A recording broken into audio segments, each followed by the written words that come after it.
Good morning mga ka-showbiz. Ito na ang ating latest update para sa Barda. Sa araw na ito, Barda humahataw na. David Licauco and Barbie Forteza ganap ngayong 2026. Yan po yung ating pag-uusapan at bibigyan ng komento, reaction at opinion. Kaya naman kung hindi ka pa nakapag-subscribe dito sa ating channel, ano pang hinihintay mo? Mag-subscribe na at i-hit ang notification bell para laging mauna ka sa mga bagong balitang showbiz. Panoorin at pakinggan ang buong detalye at ikaw na ang humusga. Miss Barbie Forteza and Mr. David Licauco's ganap ngayong taong 2026 abay trending. But before that, if you haven't subscribed yet to my YouTube channel, please don't forget to like, share, and subscribe at hit mo na rin ang notification bell for more showbiz updates. At ngayong araw sa pagpasok po ng taong 2026 kung saan ay may mga ganap po si Mr. David Licauco na isa po siya sa mga panauhing pandangal dito po sa tinatawag na GSC Incorporated. So, this is a most commonly referred to the Philippine-based firm specializing in accounting, tax, and business processing services, or an American distribution and financial services company. The acronym GSC can also have many other meanings depending on the context. So, yung GSC na tinatawag is isa po si Mr. David Licauco sa mga nito, no? Parang kinuha po siyang ambassador ng nasabing company. So sila po yung may kinalaman kasi ito doon sa kanyang business. Syempre, may mga businesses siya, so kailangan niya din talaga ng mga ganitong klase ng services.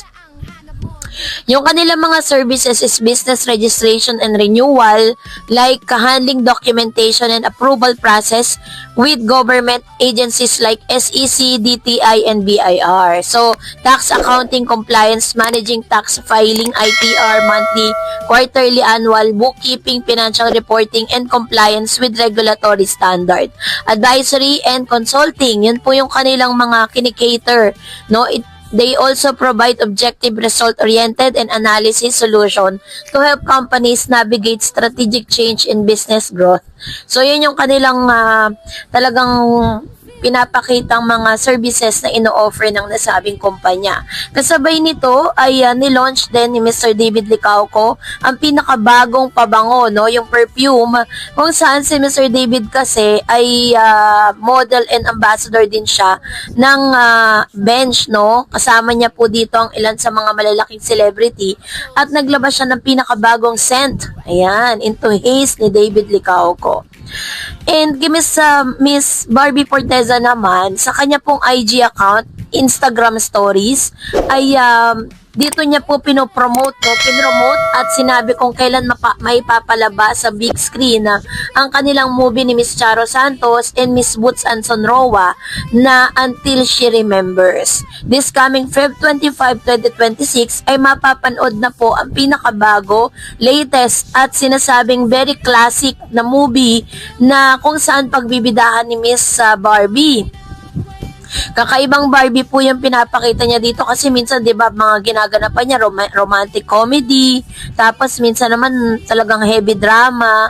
And this time classical movies po yung kanyang atake sa nasabing moving ito. At first time niya ring makasama dito si Miss Charo Santos at of course si Miss Boots Ansonroa na isa sa tinuturing na magaling na aktres. Kasabay din ito ay nilabas na rin po ng GMA ang pinakabago, no? Kasi inaasahan talaga ng mga fans ni David na parang ilalabas po yung serye na ito 2025. Pero nagkaroon po ng change of dates kung kailan siya nilabas dahil nagkaroon nga po ng crossover itong si Mr. David. Lumabas muna siya or meron po siyang isa sa mga programa sa GMA kung saan siya po ay napanood, no, kasama si Mr. Dennis Trillo and Jenny Lynn Mercado. So, sa pag-crossover niya is parehas po yung kanyang karakter doon. So, base po dito sa balita ng Chika Minute, sabi dito si David Licauco ngayon ay ini-enjoy ang taping ng Never Say Die. Nakakatuwa naman mga ka-showbiz, no? Mga kapwa Barda fans ko dyan. Nahataw talaga sila ngayon. Humahataw sila. Unang buwan pa lang.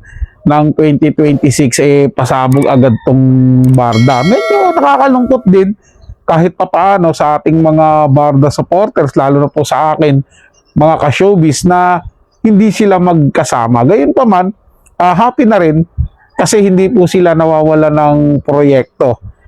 Patuloy pa rin po, ibig sabihin niyan, patuloy pa rin po na mainit pa rin yung pagtanggap ng tao sa kanila at sobrang nag-aantay po talaga na muli silang magsama. Iba din po kasi yung yung hatak kapag mismong Barda na yung magkasama sina Barbie at David talaga sa isang serye o sa isang movie. At ganun pa man, medyo nagulat ako dito kay Barbie Fortesa na ganun level na siya ngayon sa kanyang karir sa acting. Biruin nyo, kasama niya na yung mga batikang actress ng Pilipinas, si Ma'am Charo Santos at si Ma'am Boots Anson Roa, na talagang tinitingala yan pagdating sa industriya ng showbiz. Kahilera mo na yung mga kalibreng mga actresses dito sa ating bansa. Nakakatuwa po talaga mga ka-showbiz. At si David Licauco naman, ang ganda nung pagiging ambassador niya na may kaugnayan din naman sa negosyo niya, di ba? Parang win-win situation, matututo siya doon sa pinopromote niya. Marami siyang makukuhang mga idea na pwede niyang magamit din sa business niya. Di ba mga ka-showbiz, ang ganda po ng ganap ng Barda ngayon. Umpisa pa lang ng buwan ng taon yan. Mga ka-showbiz, mga kapwa-Barda fans ko dyan, hataw na po sila. What more sa mga darating pang mga buwan bago matapos siguro tong taon na to. Sana po talaga ito pa rin na ng GMA yung pangako nila na muling pagsasamahin ang Barda, di ba? Para naman yung mga sumusuporta at mga tagahanga nila lalo pong maging masaya na makita na magkasama yung dalawa sa movie man or sa teleserye. Siyempre mas mainam kung teleserye para mahaba-haba yung panonood namin at pagsusubaybay sa gagawin nilang proyekto.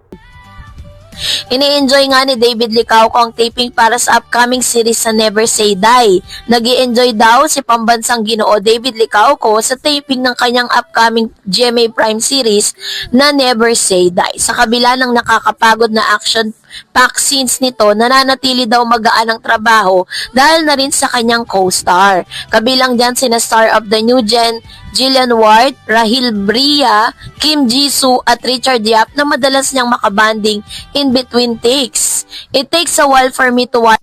According to Mr. David Licauco, it takes a while for me to warm up around people. Pero with Jillian, Rahil, Jisoo, Richard Yap, and everyone else, talagang I feel na it's very light lang. I don't have to think too much. Nag-i-enjoy lang kami, sabi ng aktor. Gaganap si David sa serye bilang isang investigative journalist na makikipag-team up sa anak ng pulis para pabagsakin ng isang malaking sindikato. So, kasabay nga nito ay sinasabi rin po niya na sabi niya, tulad ni David, puspusan din ang paghahanda ni Jillian para sa serye. Nag-train siya sa taekwondo at iba pang martial arts para sa kanyang role. Aba, kakaiba to si Miss Jillian Ward, talagang ginawa niya at super, siya dito, best effort siya dito. Nakapagdalawang martial art class po ako, tapos isa pong taekwondo class. Natutunan ko po yung basics, paano yung form, paano talaga sumipa ng may power, kung ano yung tamang tindig, lahat ng aktres. Makakasama ni na Jillian at David sa Never Say Die ang malaki at all-star cast kabilang na sina Richard Yap, Kim Jisoo, Rahil Bria at Annalyn Baro. Bahagi rin ito sina Raymart Santiago, Angelo De Leon, Wendell Ramos, Ayen Munji Laurel, Jonathan Bilyoso at Miss Gina Alahar. Ito po yung mapapanood na soon this 2026. Yan ang ilan sa mga pasabog ni Mr. David Licauco and Miss Barbie Fortesa. Mukhang si Mr. David po ay mas nagpo-focus po siya ngayon sa mga teleserye, while Miss Barbie Fortesa naman ay talagang ang dami pong mga nakaamba, mga nakaamba po nilang mga pelikula sa big screen. Parang magkahiwalay talaga yung journey na tinatahak po nila. Pero inaabangan din po natin ang ilan sa mga pangako ng GMA na magkakaroon po sila ng isang programa kung saan sila ay magkasama. Inaasahan din natin na si Miss Barbie Forteza ay mag-guest dito po sa Never Say Die.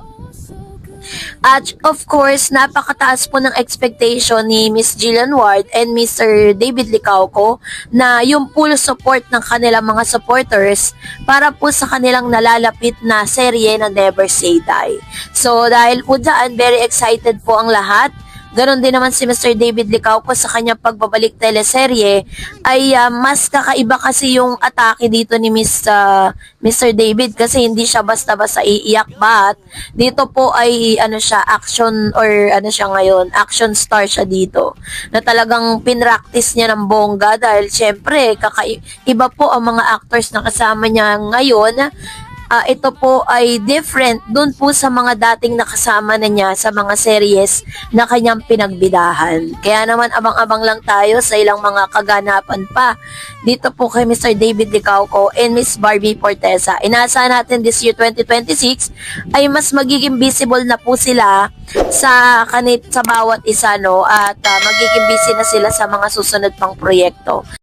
Sobrang magiging busy na nga sila, kaso nga lang parang sa kanya-kanyang mga proyekto nila. Pero naniniwala naman ako, paminsan-minsan magkikita rin yan ng palihim dahil syempre mamimiss nila yung isa't isa. At sana matuloy din yung pag-guest ni Barbie Forteza doon sa magiging serye ni David Licauco, yung Never Say Die. Kaya pala marami ang nagpupush na i-love team daw si Jillian Ward at saka si David Licauco. Ako po, hindi po yan mangyayari. Kasi ako man, avid fan ako ng Barbie at David. Lalo na ngayon, avid fan na rin ako ni Jillian at ni Eman Baco sa Pacquiao. Mas gusto ko yung dalawa na makita. Parang napakaganda po nun. Panibagong love team naman na masusubukan. Yun po yung inaantay ko. At hindi biro itong mga ka-showbiz sa mga kapabarda pad ko yung ginagawa nilang teleserye. Ang dami pong di kalibreng mga actor dyan at actresses na sigurado po talagang magugustuhan to ng mga audience nila kapag naipalabas na to sa TV. At sigurado kung panonoorin din to kasi syempre David Licauco yan, Jillian Ward yan at many more. Syempre inaabangan na rin nila yan kasi kakaiba tong atake na to. Uso na talaga ngayon yung action serye. Parang nawawala na yung love story. Parang iba na ulit ngayon. So, maganda nga yun 'di ba? Kasi sa sa paghatak o pagsikat lalo ng Batang Quiapo doon tapos 'di ba may incognito pa. Tapos yung mayroon pang isa na more on action talaga ngayon ang mas tinatangkilik ng mga tao. Kaya abangan po natin to, abang-abang to mga ka-showbiz, panigurado ko lalo na siguro kung guest nila si Barbie. Parang mandagdag hatak din po yan. Para sa akin kasi syempre marami po talagang nag-aabang na magkasama at magkaroon ng trabaho magkasama si Barbie Forteza at David Licauco. Kayo po mga ka-showbiz, mga kapobarda fans ko dyan, na po masasabi nyo dito sa ating pinag-usapan sa araw na to. Komento nyo po dyan sa ating comment section. Natin yan, pag-usapan at pupusuan ko po yan mga ka-showbiz. Maraming salamat po sa inyong panonood. Para sa mga bagong balitang showbiz, ugaliing tumutok dito sa ating channel at mag-subscribe at i-hit ang notification bell para laging mauna ka sa mga bagong balitang showbiz.